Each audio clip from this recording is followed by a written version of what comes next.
I'd like to begin by saying that we live in an amazing time in history.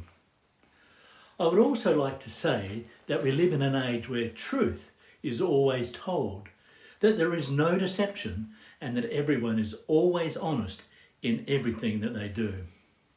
I'd like to say that, but we know that it's not true.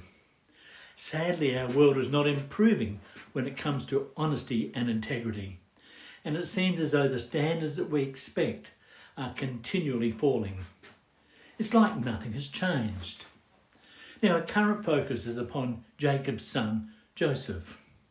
As a young man, he had a dream about his older brothers bowing to him, and when he told them about his dream, they hated him all the more. His brothers simply saw Joseph as a dreamer.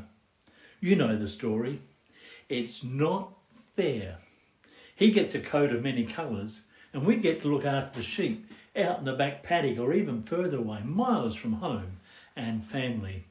So when the opportunity presented, they stripped Joseph of his coat because they were jealous of the way that their father loved him more than he loved any of the other brothers. So they took that opportunity to dispose of him.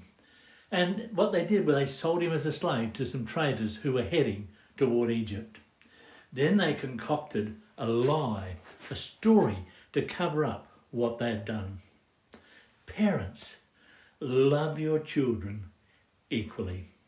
Each one of them is unique and special and is a wonderful gift from God to you. Each of our children have distinct gifts and abilities which are sometimes different from that of other family members. Now that in itself doesn't mean that they are any less valuable. Joseph's brothers were intensely jealous of him, and they reasoned that with him out of the way, somehow they would be much more appreciated by their father. So they threw their young brother into a dry well and slashed his special coat and dipped it in animal blood, and then they took it back to Dad, claiming to have found it out in the wilderness, in the scrub. Jacob, naturally enough, thought the worst. He had the evidence before him. Now, there's a lot going on in this story. First of all, deception. These boys knew what they were doing, and they knew that it wasn't right, but they went ahead anyway. That's the way it works. One little lie leads to another, and we just get deeper and deeper and deeper. The brothers tried covering up what they had done. Those boys had to have been carrying a huge load of guilt and shame because of what they had done, because of their actions. Sins like that, it doesn't do us any good. We're not made for that. It eats away at us, often causing, or usually causing, health issues along the way, coupled with anger and many other things. It separates us from reality. But more importantly, it separates us from God. Think about how Joseph would have been feeling at this time.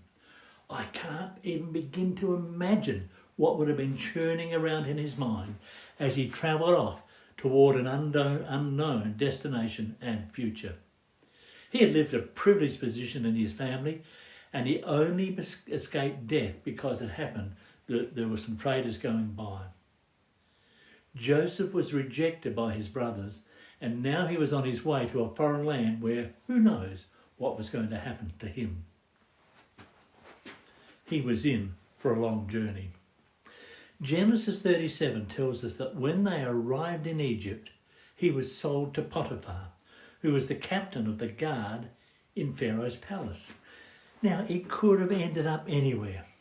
But as we read through this account, we notice that God was with Joseph all the time, especially those tough times.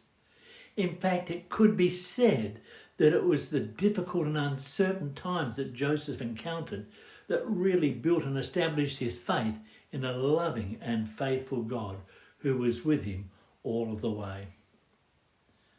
Certainly, this was not an armchair ride. This was a long way out of his comfort zone, but through it all he trusted in his faithful God. He knew that God would bring him through. He knew because God had spoken to him in a dream and had promised him a future, and Joseph held on to that promise. What about you? Are you struggling and wondering where you're going in life? Things happen and you feel as though you have no control over what's going on. You have no control over the circumstances that you find yourself in.